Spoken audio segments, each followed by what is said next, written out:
তাহলে এটা মোটামুটি হলো, তুমি করতে করতে এদিকে দেখো। হ্যাঁ, এবার এটাকে কি করব আমরা ফ্র্যাকশন করে দেব, ঠিক আছে। x dv/dx equals to 1 plus v, তাই তো?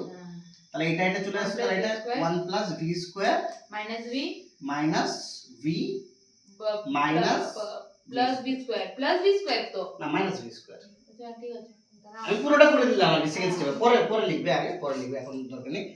ক্লাস 12 এ কিন্তু এই হোমোজিনিয়াসটা বহুত ইম্পর্টেন্ট, ভালো করে কিন্তু দেখতে হবে, ঠিক আছে। কেন এখন তো তোমাকে আর বেসিক জিনিস শেখানো যাবে না, একবারে ডাইরেক্টলি মাইনাস চলে আসবে, ঠিক আছে। তাহলে কি হচ্ছে, এখানে দেখো, এখানটা দেখতে পাচ্ছি plus B square minus B square কেটে যাচ্ছে, ঠিক আছে। তাহলে x dv/dx equals to 1 minus v আর এদিকে 1 প্লাস v। Concept clear? এর আগে অবধি তো আমরা হোমোজিনিয়াস মানে বুঝে গেছি। ইরেজারটা কোথায় গেল? ওকে ঠিক আছে, আমি এখান থেকেই করে দিচ্ছি, অসুবিধা নেই। এবারে কি করব আমরা, ভ্যারিয়েবল সেপারেশন করব, যেরকম এর আগের ডিফারেনশিয়াল ইকুয়েশন গুলো করেছিলাম আমরা ভ্যারিয়েবল সেপারেশন, ঠিক আছে, সেরকম। মানে এরপরে কি করব আমরা, দেখো যেগুলো v গুলো আছে এইটা উপরে চলে যাবে, এটা নিচে চলে আসবে, ঠিক আছে। তাহলে 1 প্লাস v আর এদিকে হচ্ছে কি তোমার 1 মাইনাস v, ওকে। আর dv টা এর কাছে থেকে গেল, ইয়ে শূন্য, আর এখান থেকে হচ্ছে x dx, ওকে। সরি x dx নয়, dx/x, ওকে।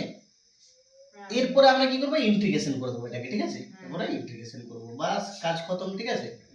ইন্টিগ্রেশন এটা করা তো অনেক ইজি, ক্লাস 12 এর চ্যাপ্টার নাম্বার 7, তাই তো।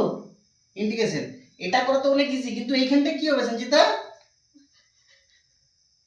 হ্যাঁ, এখানটা কি হবে, এই যে 2 মাইনাস 1, 1 টাকে কি করব, 2 মাইনাস 1 করব, প্লাস v আর এদিকে হচ্ছে 1 মাইনাস v, ওকে।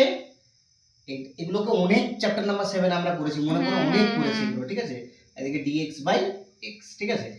এইটা আর এইটা একটা আলাদা টার্ম, তাহলে এইটাকে আলাদা লিখবো। তাহলে এদিকে 2 1 মাইনাস v, তারপরে কি করব আমরা, মাইনাস মাইনাস হচ্ছে কি তোমার 1 মাইনাস v, মাইনাসটাকে কমন নিচ্ছে, তার জন্য এখানে মাইনাস হয়ে গেল, ঠিক আছে, বাই 1 মাইনাস v।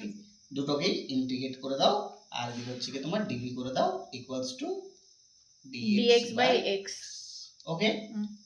আর করো